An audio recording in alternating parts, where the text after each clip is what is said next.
Ternyata istri saya ngintipin dan ngikutin, ternyata ada tetangga meninggal, saya ikut tahlilan. Istri saya bilang, haram saya berhubungan lagi sama kamu karena kamu ahlil bid'ah. Raditu billahi rabba wa bil islami dina wa muhammadin nabiyya. Itu kan yang kita ucap saben hari. Wa bil qur'ani imama wa bil ka'bati qiblat wa bil mu'minin wal mu'minat ikhwana. Jadi jangan gampang dipecah belah. Beda pendapat tuh nggak apa-apa, bukan khianat gitu. Beda tahlil itu nggak apa-apa, bukan bid'ah. Beda perjuangan, beda langkah, beda strategi itu nggak apa-apa, itu siasa.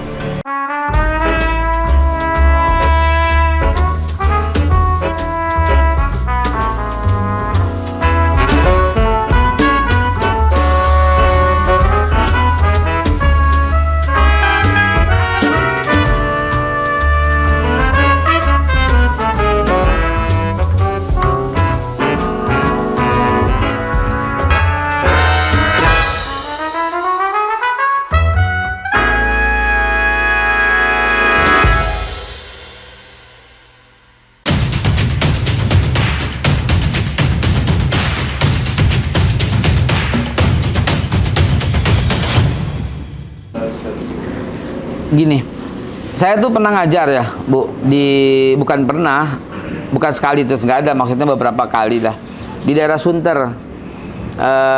Tapi sejak 2019 udah nggak ada. Nah, pada waktu itu saya lagi ngajar di Sunter di sebuah spare part perusahaan otomotif terbesar lah gitu ya. Itu tiba-tiba ada seorang suami ikut ngajinya tuh bawa koper. Serius. Saya bilang, Pak, mau ngapain bawa koper? Saat saya diusir sama istri saya. Loh, kok diusir? Ini kisah nyata betul-betul. Iya, Pak. Terus saya bilang, kenapa diusir? Istri saya melarang saya tahlilan. Dan saya bilang mau keluar sebentar, ternyata istri saya ngintipin dan ngikutin, ternyata ada tetangga meninggal, saya ikut tahlilan. Terus istri saya bilang, haram saya berhubungan lagi sama kamu karena kamu ahlil bid'ah. Sehingga saya haram dekat-dekat kamu, duduk bersama ahlil bid'ah, apalagi satu kamar, satu ranjang bersama ahlil bid'ah. Saya minta diceraikan hari ini juga dan diusir istrinya, suaminya diusir karena rumahnya itu kebetulan punya rumah istrinya. Diusir gara-gara ikut tahlilan. Bagaimana pendapat ibu-ibu? Menurut saya mah kan sama-sama Islam, sama-sama masih kene kita ke Allah. Iya. Masih punya ada roh. Itu kan perbedaan ayat. Hanya perbedaan biasa ya. Kecuali gini Pak Bun, kecuali kalau si A, LDI, kalau menurut saya sih gitu. Oke. Iya. Berarti berbeda pendapat itu boleh ya? Boleh. Lalu kenapa ada orang beda pendapat dibilang khianat? Nah, itu yang saya maksud. Pencerahan. Berpikir sedikit aja gitu loh. Kenapa berbeda perjuangan itu berarti itu langsung dicap langsung kafir, langsung bid'ah, langsung sesat. Kumaha coba? Mbak Ajeng. Ya Allah. Ya. Nah, jadi hai Bu Ajeng. Jadi ini lagi cerita sama teman-teman. Jangan pernah merasa bahwa kita ini benar, semua orang selain kita itu salah. Rasulullah aja mengajarkan witir. Lalu perbedaan witir antara Abu Bakar dan Umar itu ada. Toh dua-duanya masuk ke dalam surganya Allah. Iya kan? Ada perjuangan cara Amr bin As, yaitu diplomatik. Ada perjuangan cara Umar bin Khattab, yaitu ada perjuangan cara yang lain semuanya. Berbeda perjuangan itu boleh, berbeda pendapat itu sah. Kalau ada orang yang berkata, pokoknya kalau nggak masuk kelompok ini sesat, ngawur itu pikirannya. Kalau la haula wala quwata illa billah, ini organisasi, yang penting kita bersama-sama memajukan Islam. Yang penting tetap bersama-sama taat sama para ulama, para kiai, para habaib, taat sama mereka. Sudah semua selesai urusan. Yang penting kita jangan pernah memihak kepada kebatilan. Jangan pernah memihak kepada kezaliman. Jangan pernah memihak kepada rezim yang menindas rakyat. Jangan pernah kita memihak kepada oligarki yang ngumpetin minyak goreng sesuka-sukanya.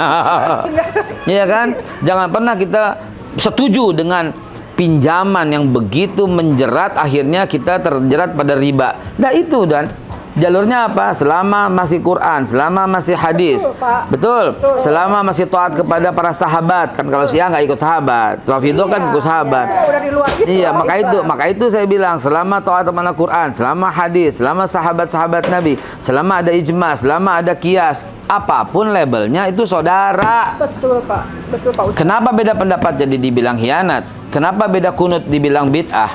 Kenapa beda maulid, beda tahlil tiba-tiba menjadi kafir? Kenapa beda 01 02 tiba-tiba menjadi togut, menjadi apa? Kenapa menjadi kadrun jadi kodrun? Kenapa jadi cebong jadi orang-orang itu? Yuk kita apapun nama bajunya, organisasinya, tetap kita lillahi kalimatillah, meninggikan kalimat Allah apapun yang terjadi. Tok. Sebentar, saya mau ngomong sesuatu, tapi ini kalau di ngomongin ke ibu-ibu baper. Kita ngomong sebentar di sana. Ibu, sebab kenapa? Karena ibu-ibu itu seringkali baperan. Baperan organisasi saya dong. Seringkali baper dengan berkata, pokoknya kalau nggak kelompok ini berarti khianat. Kalau nggak kelompok ini berarti sesat. Kalau nggak kelompok kita, gitu loh. Pesanin sekali lagi ya. Di dalam kuburan, ketika masuk ke lubang kubur, Allah Subhanahu wa Ta'ala mengutus malaikat Munkar dan Nakir untuk bertanya, kamu dari NU, dari Muhammadiyah, kamu dari Persis, kamu dari HTI, kamu dari FPI, kamu dari 212, kamu dari Ali Irsyad, kamu dari Ahmad Anwar, kamu dari Persis. Apa enggak ditanya atuh? Yang ditanya man robuka, wa ma dinuka, wa man nabiyuka, wa ma imamuka. Itu kan yang ditanya. Ya, wa ma kiblatuka, wa ma ikhwanuka. Maka jawablah dengan baik, Allahu Rabbi, tetap pegang. Islam, din, tetap sebagai agama sampai mati. Muhammad sallallahu alaihi wasallam nabiyya, tetap nabi. Raditu billahi rabba wa bil islami dina wa Muhammadin nabiyya, itu kan yang kita ucap saban hari. Wa bil qur'ani imama wa bil ka'bati qiblata wa bil mu'minin wal mu'minat ikhwana. Jadi jangan gampang dipecah belah. Beda pendapat itu nggak apa-apa, bukan khianat. Gitu. Beda tahlil itu nggak apa-apa, bukan bid'ah. Beda perjuangan, beda langkah, beda strategi itu nggak apa-apa, itu siasah. Sadarlah wahai teman-teman sekalian. Sadarlah. Mari kita berjuang dengan cara masing-masing tanpa menghina dan mencela pergerakan dan perjuangan yang lain. Yang penting lillahi kalimatillah dan selalu berpihak kepada kebenaran. Taat kepada alim ulama, habaib, kiai, taat kepada mereka semua. Sepakati apa yang telah diambil ijma ulama. Itulah langkah kita untuk Indonesia yang lebih baik dalam taibatun warbun ghafur. Assalamualaikum warahmatullahi wabarakatuh. Cyber TV, inilah saluran pemersatu bangsa yang menyatukan semua elemen, semua anak bangsa. Nggak ada lagi perbedaan karena kita penganut Bhinneka Tunggal Ika. ILC, Indonesia Leaders Club, ajang yang menyaring calon-calon pemimpin masa depan.